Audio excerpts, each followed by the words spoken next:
Hello and welcome to the July Wednesday webinar from the IEA Clean Coal Centre. My name is Benedicta Brox and I'm the Communications Officer here. Our monthly webinars are available from our website www.iea-coal.org live or at any time on demand.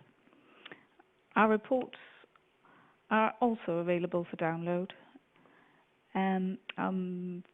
Residents of member countries and employees of sponsoring organization can download these free of charge after a one-off registration.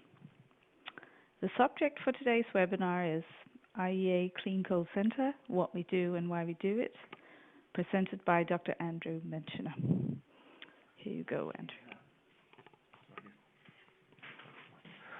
Andrew. Good afternoon. Thank you, Benedicta, for that nice introduction. I'm going to talk to you about our work, as it says in the title, what we do and why we do it. The scope of my presentation is shown here. Who we are, who we operate, our mission statement and framework, and so on. And particularly stuff about our sustainability issues, followed by a review of our work program, and indeed our future plans. I just want to stress that the slides do contain quite a lot of information, but as ever with our webinars, the presentation will be uploaded to our website so you can study it at your leisure. You also have the opportunity to raise questions at the end of the webinar for discussion.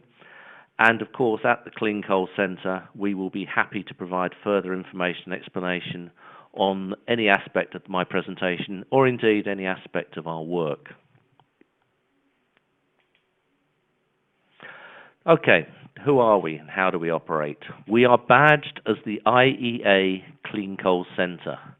We are what is known as a technology collaboration program, which is mandated by the International Energy Agency in Paris.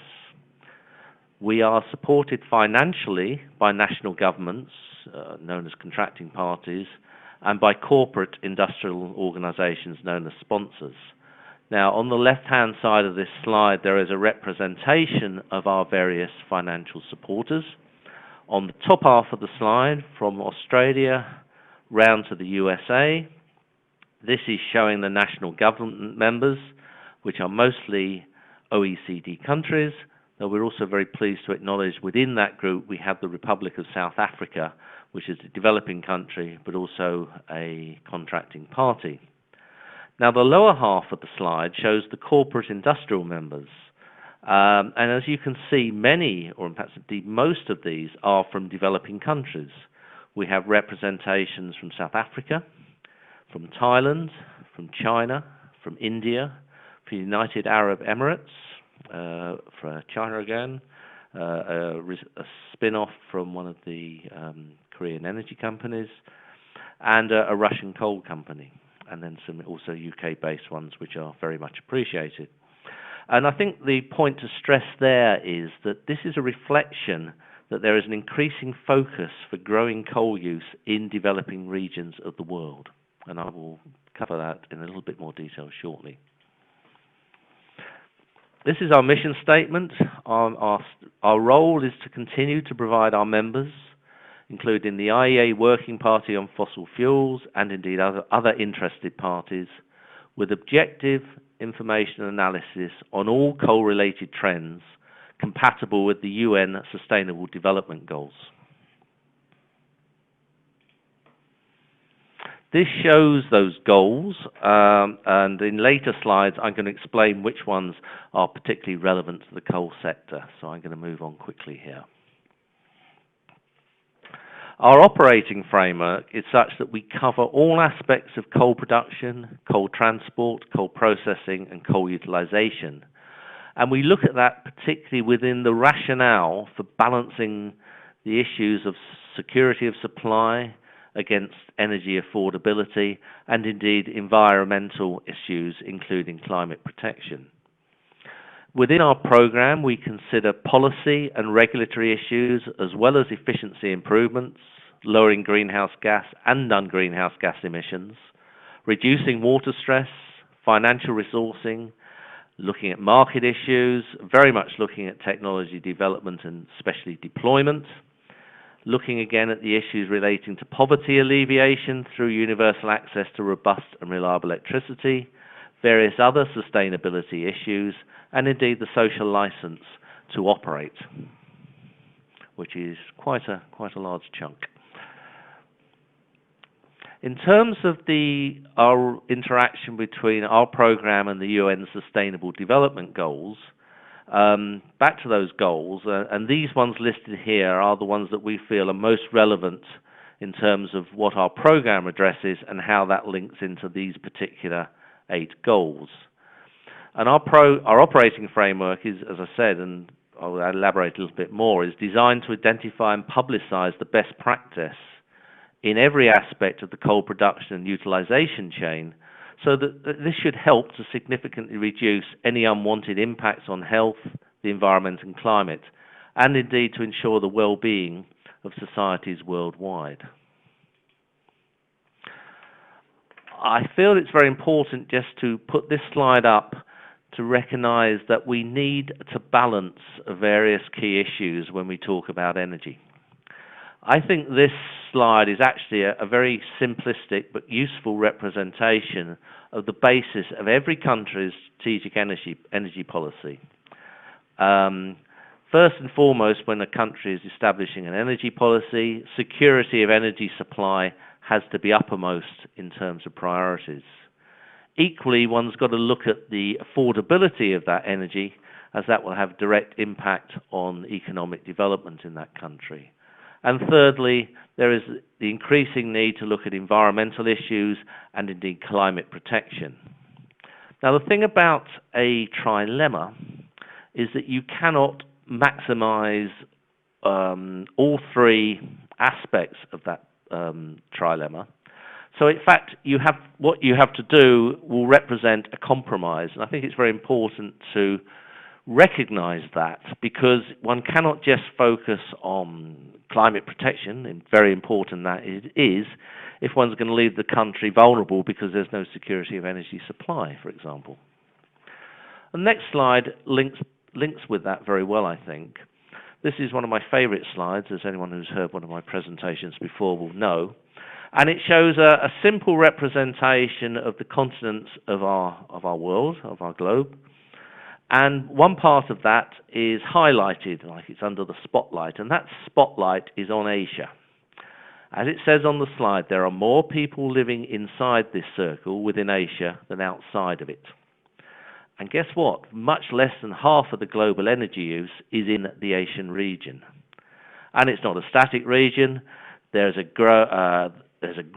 very extensive growing energy need as the population increases and urbanization increases. So you'll find that almost energy is being sucked into this region because of the nature of the region and the fact that it's got a very high growth rate in just about every aspect. And that has significant implications for other sustainability issues. The next point is very important as well. This is taken from an International Energy Agency report from 2017, and it indicates that here we are in the 21st century and we still have over 1 billion people without access to reliable electricity. We also have over a very significant number of people with access to clean cooking facilities as well. But in this, 1.1 people worldwide live without access to electricity, and about 2.8 billion rely on traditional fuels for cooking. This has significant implications in terms of education, opportunities for development, and so forth. And these people need assistance to break out of that vicious cycle. And with that in mind, I move on to the point about how we might address the sustainable development goals for coal. And this comes having set out the scene, as it were, how does our program address many of the issues that I've highlighted? Well, we have 4 main interlinked activities within our work program. First of all, we have our assessment studies, And these studies look at the sustainable use of coal in a carbon-constrained world. They cover policy and regulatory considerations. They consider global funding options. They look at markets, social acceptance, and of course, a wide range of technology-related issues. Each of these studies, and we do about 15 each year, results in a comprehensive peer-reviewed report and a separate 2-page policy-relevant executive summary. All of these reports, I should stress, are available to both to the members and in due course to any other interested person out there, even if they don't belong to don't have membership at the centre.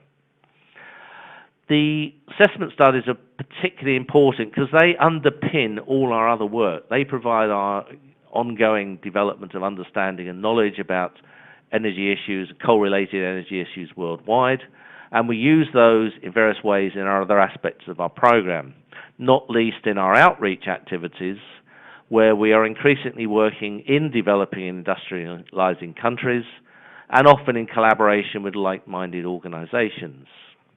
We then have a strong dissemination activity or activities via our website. We interact also with the press and other media sources. All of our reports, as I indicated, can be downloaded from our website. And of course, in recognition of the support we get from our members that I highlighted earlier, we do, upon request, provide specialist support to any issue that they wish to have addressed. I should also stress that the members essentially provide the ideas for the work program, which is first and foremost covered by the assessment studies. They provide the ideas and they agree with ourselves on our program of work on an annual basis. Right, let's move on. I've listed here 4 of the topics that are relevant to near zero emissions to air, land and water. I've also on the right-hand side of the slide, at the top of the slide, indicated the particular UN sustainability goals that would relate into the topic of near zero emissions. Under that, I've listed 4 topics that are relevant to near zero emissions. And in this particular slide, I'm focusing on the first of these. That's why that's in white and you can read it, and the other 3 underneath are in sort of a brown color, which doesn't show up too good. They'll come up in the next slide. So focusing on that first one about greenhouse gas emissions, there's various technologies that are being considered as to ways to reduce greenhouse emissions. And on the right-hand side is a list of, in fact, 4 reports that we produced, 4 very significant reports that we produced and issued on this topic in the last 3 years. That's between August 2015 and July 2018.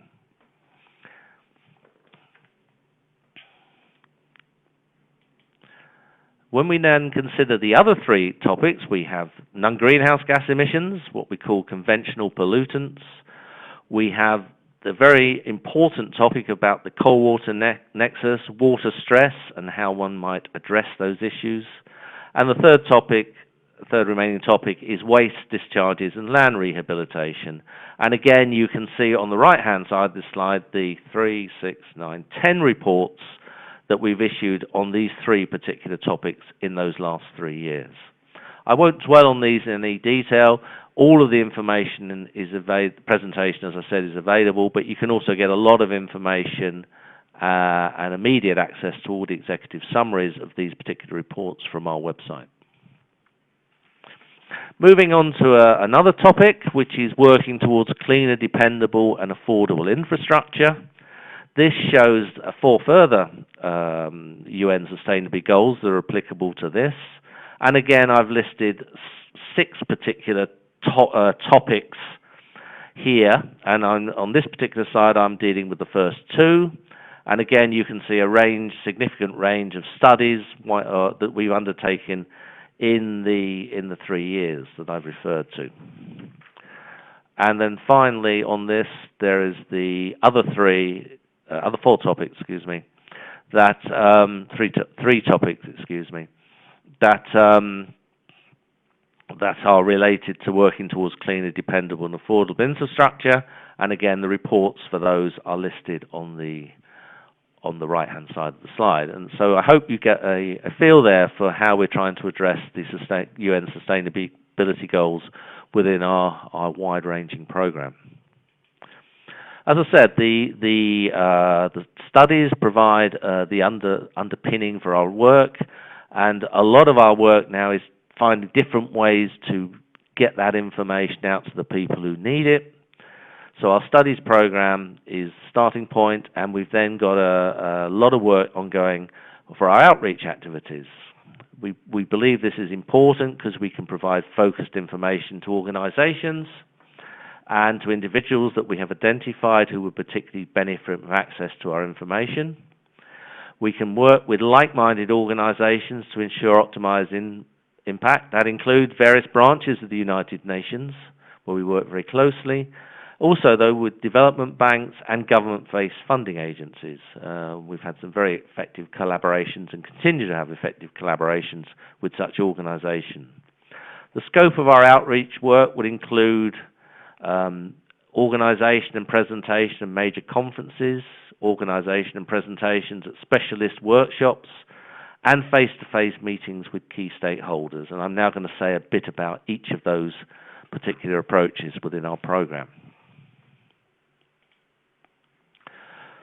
We have worked, as I said, with many organizations. That includes the United Nations Economic Commission for Europe.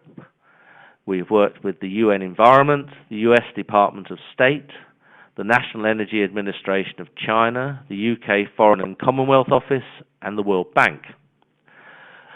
Now, for the UN Economic Commission for Europe, we work on high-efficiency, low-emissions coal power systems, and also on carbon capture, utilization, storage, and carbon capture and storage. And that's including organizing a number of events in developing countries, and that includes support from their Ministry of Energy for a workshop that we carried out there as part of the UN Sustainable Energy Forum that was part of the overall Clean Energy Ministerial. I'll say a little bit more about that shortly. We undertake mercury emissions capacity building in Southeast Asia and other developing regions around the world, and that has strong support from UN Environment.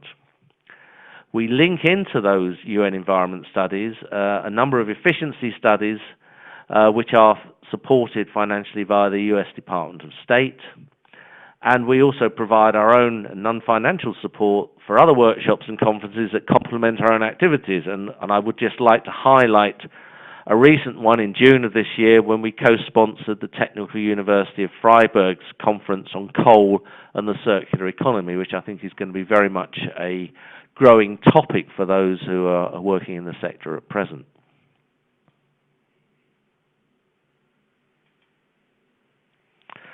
So, in terms of the activities, we hold a Clean Coal Technology Conference every other year.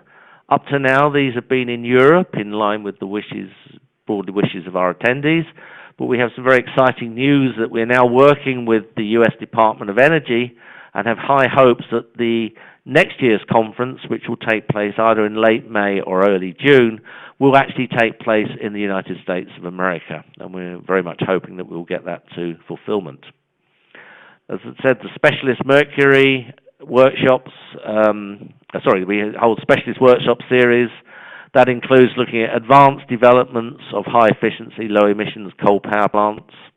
We've run workshops on mercury emissions and multi-pollutant control. We work workshops on co-firing coal and biomass, and some workshops on coal quality issues.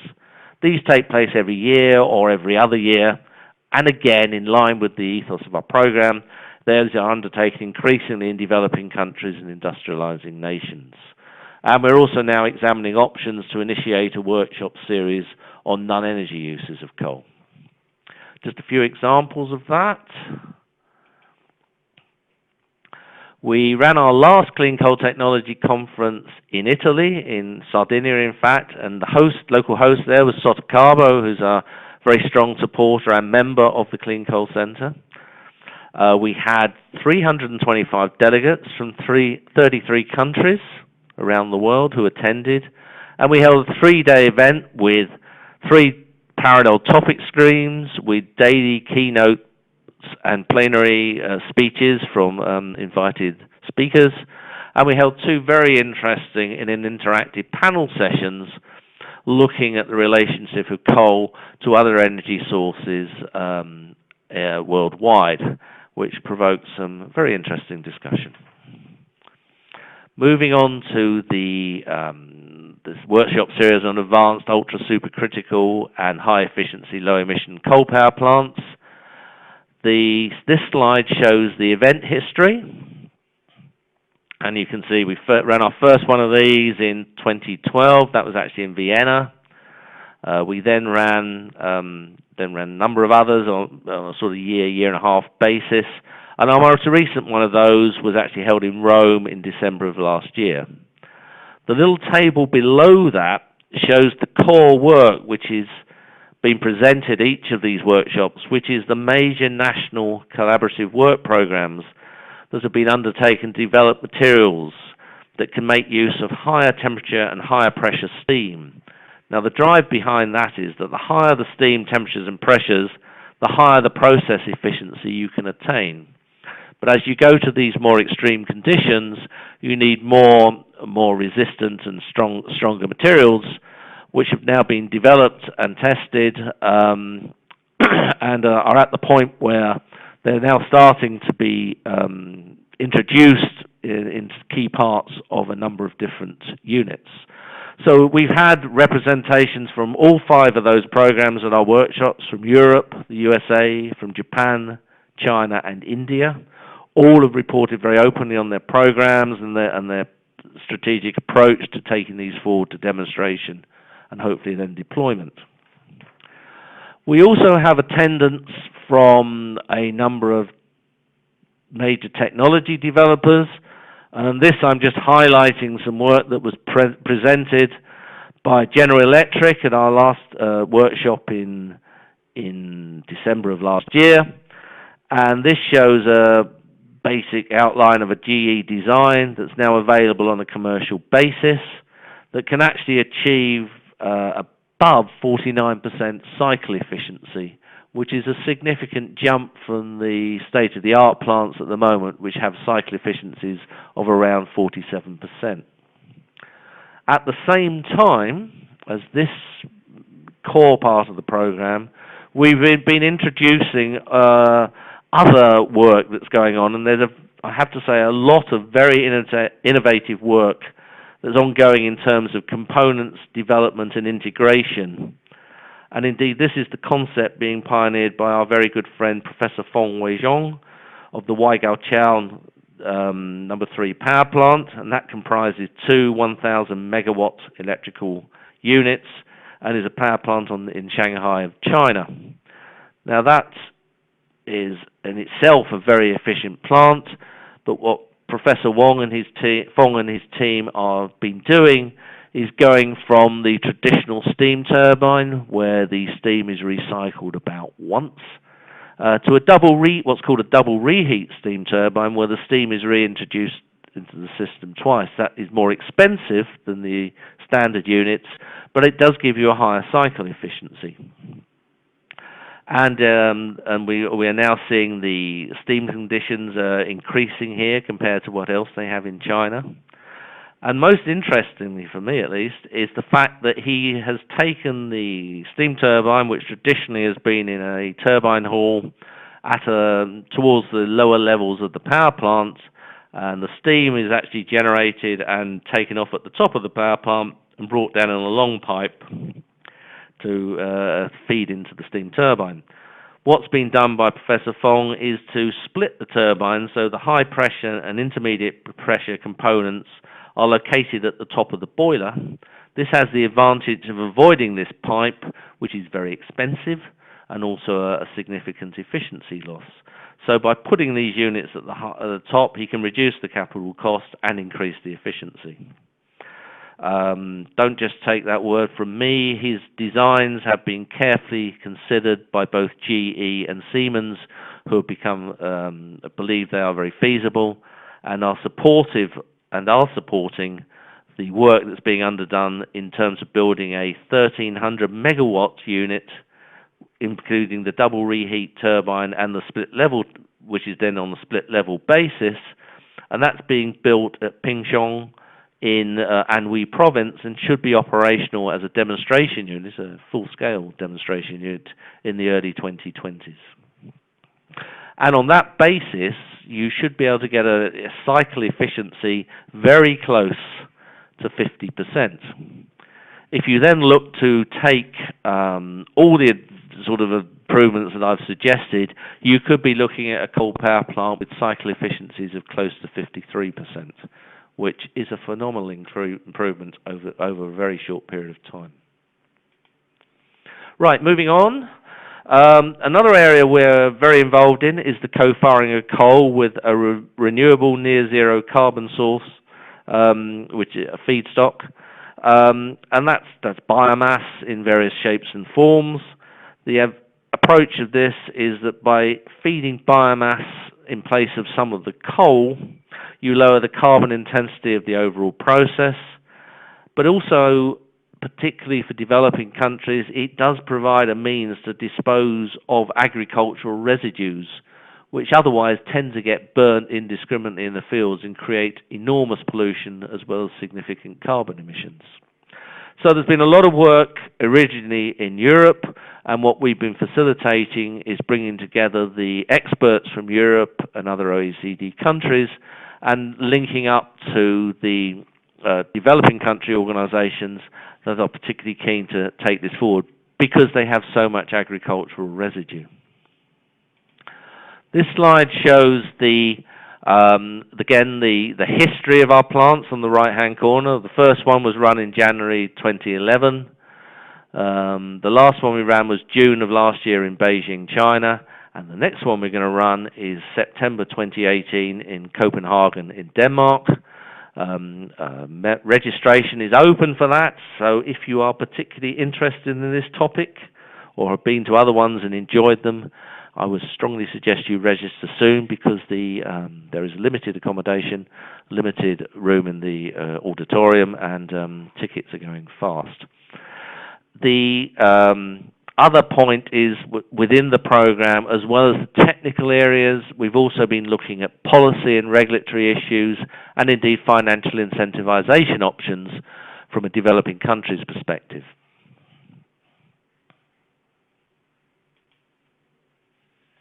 This slide, again, just to give you a little bit more information, this slide is showing different characteristics of various coals, bituminous coals, petroleum coke, lignites, and various biomass sources. And the reason to show this is the further that the biomass is away in terms of characteristics from the coal type that's being used, you do create some engineering challenges, though these are being well addressed, I think, at present.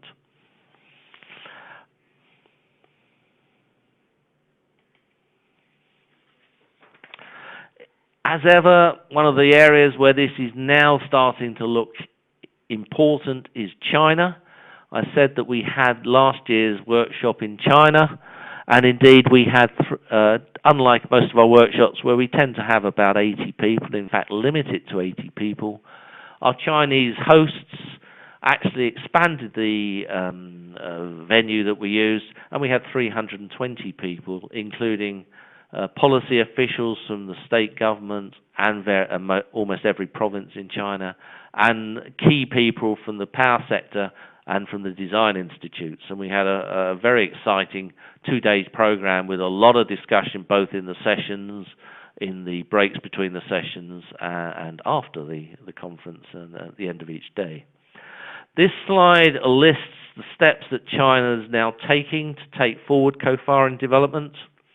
You can see from 2016 they started putting benchmarking prices for the coal-fired power generation and linking into that benchmarking price for the biomass that could be fired.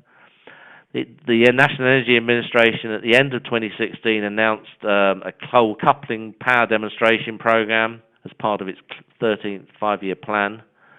And then in December 2017, quite recently, the Ministry of Environmental Protection and the National Energy Administration jointly issued a notice for implementation of a series of pilot projects on coal-biomass co-firing generation. And the last bullet point here lists out some of the key full-scale demonstrations that are going to be taken forward. And we look very much to hearing about that from one of our keynote speakers at the event in Copenhagen in a couple of months' time.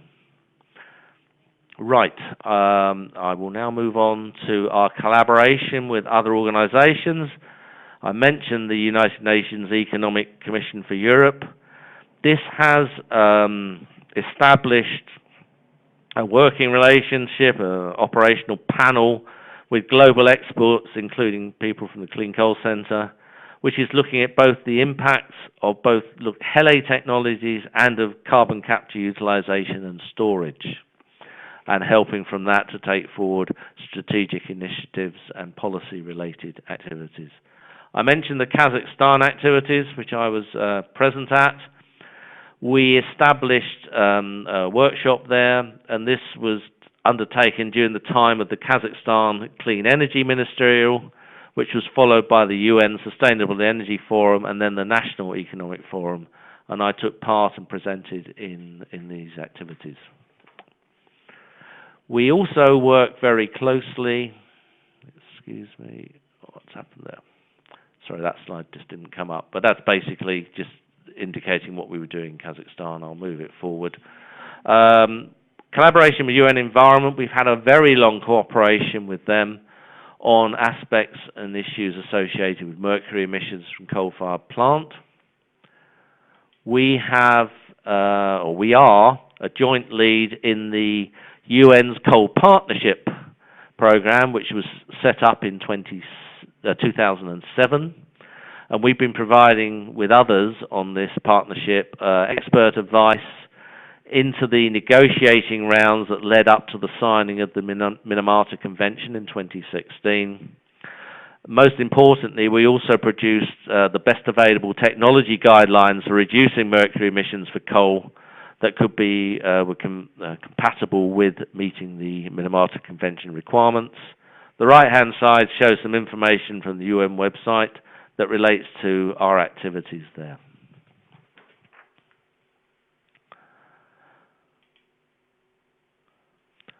We've also done specific project work with UN Environment Support. We've managed and indeed fulfilled the technology advisory role for a lot of inventory work and demonstration projects that have taken place in developing countries, mostly Asia, but not entirely, including China, India, Indonesia, Russia, Thailand, South Africa, and Vietnam. We're also looking with the UN at possible other moves, projects, as the Minamata Convention moves from a sort of a contract that's been signed into more active work in addressing the need to reduce mercury emissions in certain places. And we're also starting to help to provide input for a substantial new global environmental facility program of work, again related to the Minamata Convention. Just one example, which is a project we did in Indonesia. We helped the local experts there to prepare their official government inventory of mercury emissions from the coal sector, using real plant data, and we provided advice on most appropriate legislative policies and control strategies based on that inventory. Last but far from least, we work closely with the United States Department of State, and the way we've added value there is on a couple of our mercury emissions workshops, which were in Chennai, India, and Kruger, South Africa. We've added on a one-day efficiency workshop, which has been supported by the US Department of State, and that's focused on emission challenges, following which we put together reports that have been published and made available to both countries and others, which are based on a literature research and, of course, the expert discussion from the events themselves. Besides all that, we do go to other people's workshops and help out where we can. And this slide just lists. This is something sticking on this. This slide shows the other organisations, workshops and conferences that we've attended in the period from October 2017 to the start of April 2018. Right, moving through to the last topic that I want to just touch on, which is, yes, it's gone the time, which is our new website. This is very exciting for us. It's still being populated, but it's easy to access, it's easy to use, and very shortly there's going to be a lot more very exciting and useful information on it. And I encourage you all to make sure you're registered with our website and use it, essentially. This slide sets out our communication dissemination strategy.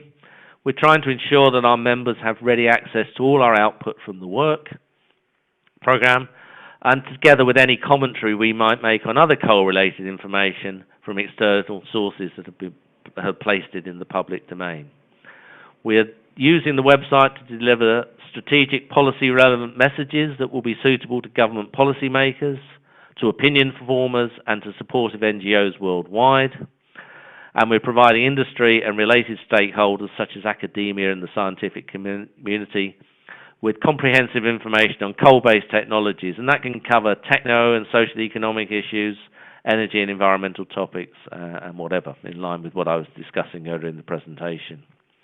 And we also would hope to use this to demonstrate to potential new members why our work is important, both at the strategic and policy level, rather than just at a technical focus level. So, we're almost there. This, in conclusion, is just trying to pull all of that together, and I thank you for your patience while I've gone through it.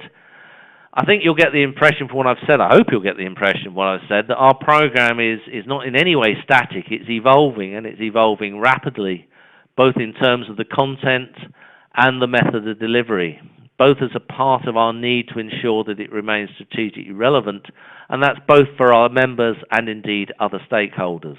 Having said that, I would welcome, or the Centre would welcome, any comments you might have on our program and indeed on our website, and those comments can be left on our uploaded onto our website, and indeed we'd be very, very keen to hear from you. So that brings me to my final slide. I hope you have found it interesting. I hope you have found it interesting enough that some of you will actually contact us and engage with us, because we're very much an outward-focused organisation and are keen to interact with any experts and others that in any developing country in particular, where we feel we can assist you in terms of coal-related issues in an objective approach. So thank you very much for listening, and I have a few minutes left, so if you have any questions, I'll be very happy to try and answer them. Thank you. We have one question up there, which is great, and this is, it says, do you cover the cleaner use of coal for non-power generation applications such as steel and cement? We certainly do, though I would say we perhaps haven't done as much recently as we should do. But when we reviewed with our members in our last meeting a couple of months ago, we, for example, introduced a new study looking at particular aspects of the steel production and use of coking coal. And we have certainly done work on cement in the not-too-distant past. I tended to focus on the coal power just because it's such an overriding application. But yes, we do look at non-power applications, certainly steel and cement. And indeed, we look at coal to chemicals, coal to future fuels, which we've done quite a lot of studies on as well. I don't think we have any more questions, so I'll hand back to Benedicte. Thank you so much, Andrew. Yes, the slides from this webinar will be available for download from our library page on our website. And the next webinar from us will be on Wednesday, the 22nd of August, on the subject of an assessment of various advanced coal-based power generation technologies, presented by Dr. Leslie Sloss. Thank you all for joining us today, and goodbye.